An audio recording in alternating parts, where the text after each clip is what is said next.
Hello and welcome to my presentation. Today I will be talking about the aircraft fuel systems on the CRJ-700 and the Boeing 737NG.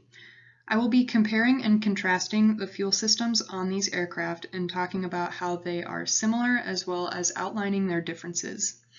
I chose to compare the 700 to the Boeing 737 because the 737 is a very popular aircraft that is widely used by a multitude of airlines across the world. A lot of pilots may find themselves sitting at the controls of the 737, so it's a good idea to know how its systems work. So before I start talking about the fuel system, I first want to talk about why learning aircraft systems is so important. It's really important to understand your aircraft and its systems and how they work for two reasons. The first one is so that you can pass your check rides and examinations and basically stay employed at your airline. And the second one is so that you know what to do in an emergency. If you don't understand how your aircraft systems work and a problem happens, if an emergency happens, you won't be able to solve that problem. So it's really important to know how these systems work. So in this presentation, I will first give an overview of each fuel system. I'll talk about the CRJ-700 first, and then I will talk about the 737 and compare it and contrast it to the CRJ-700. I will then give a description of the operation of each fuel system and explain how it works. Again, I will talk about the CRJ first and then talk about the 737 and compare it and contrast as we go. And then lastly, I will wrap it up by talking about the limitations of each fuel system. So a basic overview of the CRJ-700 fuel system. The CRJ has 5 fuel tanks, a center tank with a capacity of 4,610 pounds, a left and right wing tank, each with a capacity of 7,492 pounds, as well as a left and right collector tank. In total, the CRJ has a fuel capacity of 19,594 pounds. Fuel is transferred through the system and delivered to the engines via ejector pumps. These pumps have no moving parts, instead they use motive flow, and that means that it is taking high pressure fuel that is pressurized from the engine-driven fuel pumps, and this high pressure fuel basically sucks the low pressure fuel out of the fuel tanks and moves it throughout the system. There are 6 of these pumps in total, 1 coming from the center tank going to each wing tank, 1 coming off each wing tank going to each collector tank, and 1 from each collector tank going to each engine. In the event of a fuel imbalance, the system is capable of crossflow. So if one of the wing tanks is heavier than the other, the crossflow valve allows fuel to be transferred from the heavier fuel tank to the lighter one. And this can be done via powered crossflow, so it will be either automatic or manual. And this is done by an electric fuel pump that will pump fuel from the fuller, heavier tank to the emptier one. Or if the powered crossflow fails, there is also a gravity crossflow, meaning that if that valve is opened, the fuel will basically just flow freely from the heavier tank to the lighter one until the 2 tanks are roughly equal in weight. A fuel computer monitors and controls everything in this fuel system, so it calculates the fuel quantity and temperature. It only calculates the temperature in the right tank because it assumes that the left tank will be roughly equal. The fuel computer also controls the operation of pumps and valves to keep the system balanced. So here's our schematic for the CRJ fuel system. We have our center tank here. We have our left wing tank and our right wing tank, our left collector tank and right collector tank. These exclamation point shapes are the jet pumps or ejector pumps. We have 2 coming off the center tank going to each wing tank. We have 2 coming off each wing tank going to each collector tank, and then 2 down here coming off of the collector tanks going to the engines. Up here we have our crossflow valves. This is our powered crossflow valve here. It is powered by a fuel pump, and the pump will come on either automatically via the fuel computer or it can be switched on by the pilot manually. And it'll pump fuel from the heavier tank to the lighter one until they're balanced. And then up here we have our gravity cross-flow valve right here. When this is open, the fuel will flow freely from the heavier tank to the lighter one until they're roughly equal. And again, this entire system is controlled by the fuel computer. So now talking about the 737 fuel system. The 737 has 3 tanks. It has a center tank with a capacity of 28,803 pounds, as well as a left and right main wing tank. Each of those has a capacity of 8,630 pounds. In total, its capacity is 46,663 pounds. And unlike the CRJ-700, it does not use collector tanks, so its operation is going to be a little bit different, and we'll go over that in the later slides. Another difference here is that the 737 uses electric fuel pumps. They're AC-powered fuel pumps. There are 6 pumps in total, 2 per tank. So if one pump fails, the remaining one on the same side can satisfy the engine demand under all thrust conditions. Now, if both pumps fail on one side, the fuel can still be supplied to the engine via suction feed lines that bypass the pumps. So there's some added redundancy there. Additionally, the center tank pumps have a higher output pressure, and this means that they can override the pressure of the main tank pumps.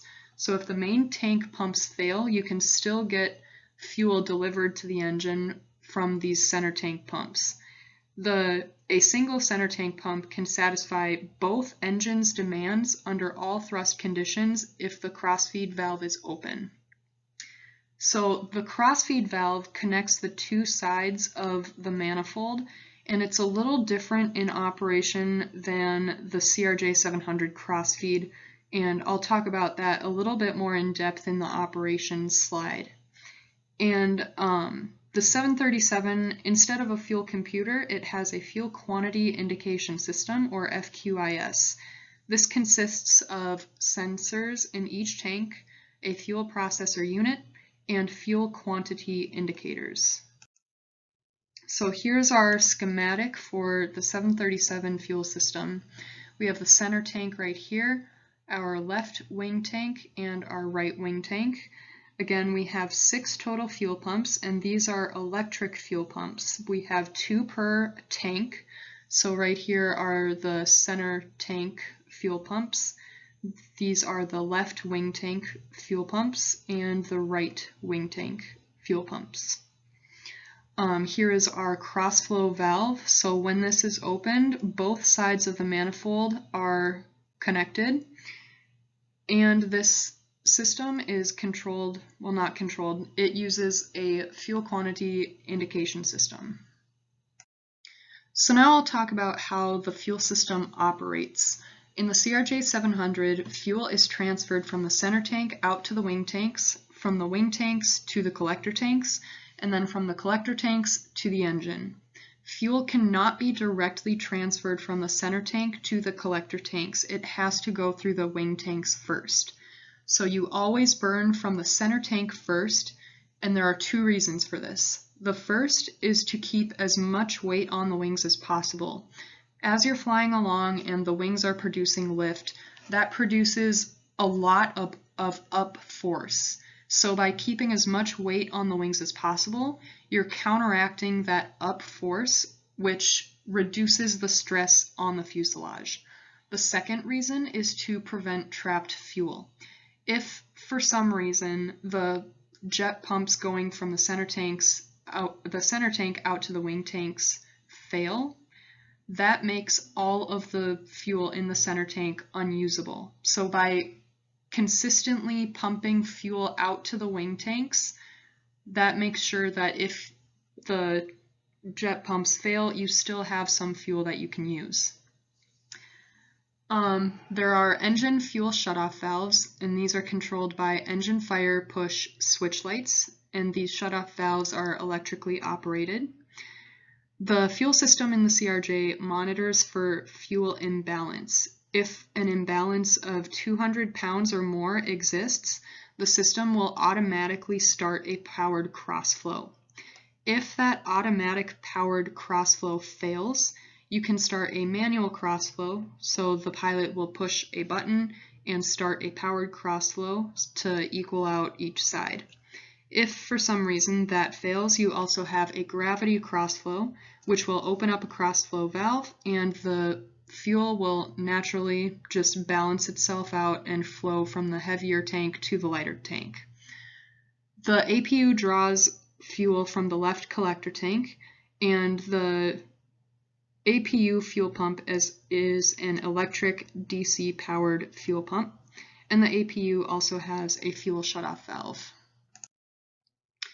So looking at the schematic for the CRJ-700, our fuel starts in the center tank and flows out to the wing tanks. It goes from the wing tanks to each collector tank, and then from the collector tanks out to each engine. Here are our shutoff valves. The left and right shutoff valves are for the engine, and then the center valve is the APU shutoff valve. Here's our crossflow valve. It is powered by an electric fuel pump in the center there, connecting each wing tank to one another so that fuel can flow from the heavier tank to the lighter one. And if the powered crossflow fails, here's our gravity crossflow, just connecting the left and right wing tanks to each other so that fuel can flow freely. And again, the APU draws fuel from the left collector tank, and it is powered by an electric fuel pump. So now I'll talk about how the 737 fuel system operates. Like the CRJ, the fuel in the center tank is burned first, and then after that fuel is used up, then the left and right wing tanks supply fuel to their respective engines.